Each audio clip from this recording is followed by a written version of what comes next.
ஒரு டாக்டர் இருக்காருன்னா நாம் எப்போ அவரை பற்றி யோசிப்போம்? இப்போ நமக்கு ஏதாவது உடம்பு சரியில்லை அப்படின்னா அவரை யோசிப்போம், அவர் ஞாபகம் வரும். அது மாதிரி நமக்கு ஏதாவது ஒரு பிரச்சனை அப்படின்னா ஒரு வக்கீலை தேடிப்போம், அவர் ஞாபகத்துக்கு வருவார். இது மனித இயல்பு. அந்தந்த பிரச்சனை வரும்போது நம்ம அவங்கவுங்கள தேடி போவோம். ஆனால் டெய்லி பேசிஸ் நம்ம சும்மா சாப்பிடும் போது கூட நம்மளை அறியாமல் ஒருத்தவங்களை பற்றி நினைப்போம். நம்மளை அறியாமல் அவங்களுக்கு நாம் நன்றி சொல்லுவோம். அந்த மதிப்பிற்குரிய அந்த மனிதர்கள் வேற யாரும் இல்லை, விவசாயி விவசாயி விவசாயி.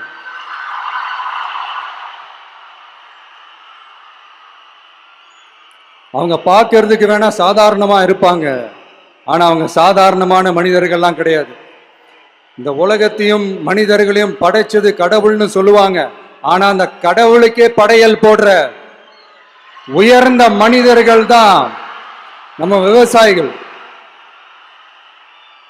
இந்த பூமியில உயிர் இருக்குது, இந்த பூமியில பூ பூக்கும், காய் காய்க்கும், பூத்து குலுங்கும்னு இந்த பூமியை அழகா காட்டி இந்த பூமியை சாமி ஆக்கிறதுல இயற்கையோட சேர்ந்து நம்ம விவசாயிகளுக்கும் ஒரு முக்கிய பங்கு ஒன்று இருக்கு.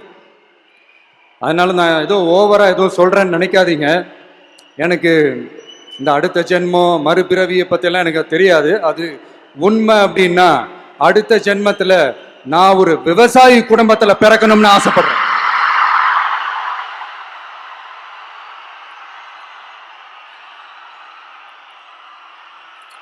எனக்கு விவசாயத்தை பற்றி டீட்டெயில்டாக தெரியாது தான், நான் ஒத்துக்கிறேன். அதனால மற்றவங்க மாதிரி நானும் டெல்டாக்காரன் தான் அப்படின்னு உங்க காதுல டால்டா ஊத்தலாம் நான் வரல. எனக்கு விவசாயத்தை பத்தி டீட்டெயில்டா தெரியலனா கூட அவங்க படுற கஷ்டங்களை பத்தி எனக்கு நல்லாவே தெரியும். நம்மளுடைய முதல் அரசியல் பயணம் தொடங்கினதே அந்த பரந்தூர் விஷயத்தை கையில் எடுத்துதான். அதனால நம்மளுடைய இந்த ஆட்சி அமைஞ்சதும் தீர்க்க வேண்டிய முக்கியமான பிரச்சனைகள்ல நம்மளுடைய விவசாய பிரச்சனைகளும் ஒண்ணு. முதல்வர் அவர்களுக்கு இந்த மாதிரி நீங்க அது செஞ்சிட்டேன் இது செஞ்சிட்டேன் அப்படின்னு நிறைய பெருமையா சொல்லிக்கிறீங்களே, ஒரு அடிப்படை ஒரு பிரச்சனையை பத்தி ஒண்ணு பேசுவோமா? கொஞ்ச நாளைக்கு முன்னாடி ஐநா சபை ஒரு ரிப்போர்ட் ஒன்று வெளியிட்டிருந்தாங்க. அது கூட தினத்தந்தி நியூஸ்ல கூட வந்துச்சு. உடனே கூகுள் பண்ணி எதுவும் தேடாதீங்க, உங்க ஏஜென்சி வச்சு எதுவும் சர்வே கிருவே எடுக்காதீங்க. எதுக்கு உங்களுக்கு சிரமம்? நானே என்னன்னு சொல்றேன். தண்ணீர் திவால் அப்படின்ற அந்த தலைப்புல தண்ணியே இல்லாம திவால் ஆக போகுது அப்படின்ற அந்த கட்டுரை படிக்கும் போது உண்மையிலேயே மனசுக்கு ரொம்ப பகீர்னு இருந்தது.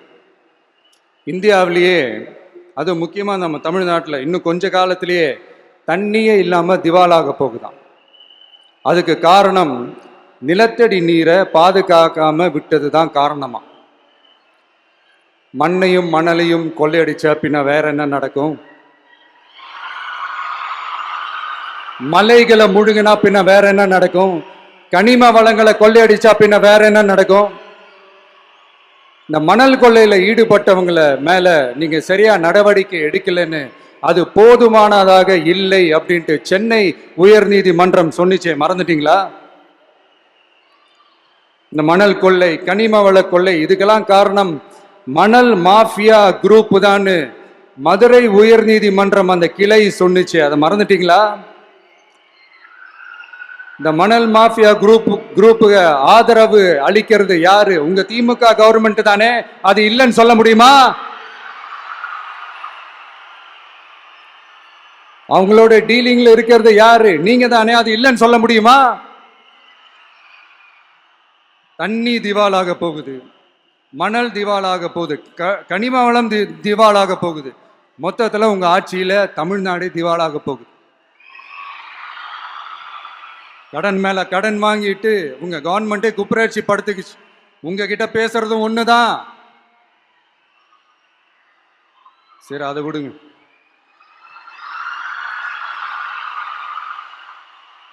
நம்ம விவசாயிகள் கஷ்டப்பட்டு விளைய வச்ச அந்த நெல்லெல்லாம் மழையில நனைஞ்சி வீணா போச்சே. டெல்டாக்காரன்னு சொல்லிக்கிற நீங்க அதை ஏதாவது கவனிச்சிங்களா? அவங்களுடைய போராட்டம் எதுக்காவது கூட போய் நின்றுக்கிறீங்களா? கூண்டாஸ்ல மட்டும் போடுவீங்க. இதானே உங்களுடைய அந்த சாதனை. பரந்தூர் பிரச்சனை, உங்களுடைய உண்மையான நிலைப்பாடு என்ன? மேல்மா விஷயத்துல உங்களோட உண்மையான நிலைப்பாடு என்ன? தமிழகத்தில் இருக்கிற எல்லா ஆறுகளையும் இணைப்போம், இந்தியாவிலேயே நாங்க தான் அதை பத்தி ஃபர்ஸ்ட் யோசிச்சோம் அப்படின்னு பெருமையா சொல்லிக்கிற இந்த திமுக கவர்மெண்ட் அவங்களுடைய நாக் என்னன்னு சொல்லவா? இந்த மாதிரி பெரிய பெரிய திட்டங்கள்லாம் ஆட்சிக்கு வந்த உடனே செய்ய மாட்டாங்க. அந்த ஆட்சி முடிகிற டைம்ல, அந்த கடைசி 6 மாசம், அந்த 1 வருஷம், அந்த 1.5 வருஷத்துல அதுக்கான திட்டத்தை கொண்டு வருவாங்க, அதுக்கான அடிக்கலை நாட்டுவாங்க. அதுக்கப்புறம் எலெக்ஷன் வரும், தோத்துருவாங்க. கேட்டேன், எங்க ஆட்சி தான் முடிஞ்சிருச்சே அப்படின்னு நாடகம் ஆடுவாங்க. இல்லை, நான் தெரியாம தான் கேட்குறேன். மக்கள் மேலே உங்களுக்கு உண்மையிலே அந்த அக்கறை இருந்துச்சுன்னா ஆட்சிக்கு வந்த உடனே இந்த மாதிரி பெரிய பெரிய திட்டங்கள்லாம் ஸ்டார்ட் பண்ண வேண்டியது தானே. அதனால் ஆட்சி முடியும் போது அடிக்கல் நாட்டுறது, ஓட்டுக்காக என்னென்னலாம் பேசுவீங்க. ஆனால் மக்கள் இதெல்லாம் நம்புறதுக்கு அவங்க ஏமாளிக்க நினைச்சீங்களா? மக்களே, நம்மளுடைய ஆட்சி அமைஞ்சதும் இந்த மாதிரி பெரிய பெரிய திட்டங்கள்லாம் உடனே ஸ்டார்ட் பண்ணுவோம்.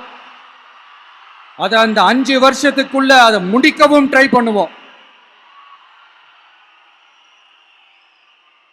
ஸோ இப்படிலாம் நம்ம பேசினா, காவிரி பிரச்சனையில உன் கருத்து என்ன, முல்லை பெரியார் பிரச்சனையில உன் கருத்து என்ன, இப்படிலாம் அதெல்லாம் பற்றி உனக்கு என்ன தெரியுமா அப்படின்னு கேட்க ஆரம்பிச்சிருவாங்க. ஐயா, உலக மகா மேதைகளே, ROV, ரிமோட்லி ஆப்ரேட்டட் வெஹிக்கிள், அதை வச்சு தண்ணிக்குள்ளேயே போய் அணைகளோட உறுதித்தன்மையை ஆராய்ச்சி பார்க்குற வரைக்கும் நான் எல்லாம் தெரிஞ்சுதான் வச்சிருக்கிறேன்.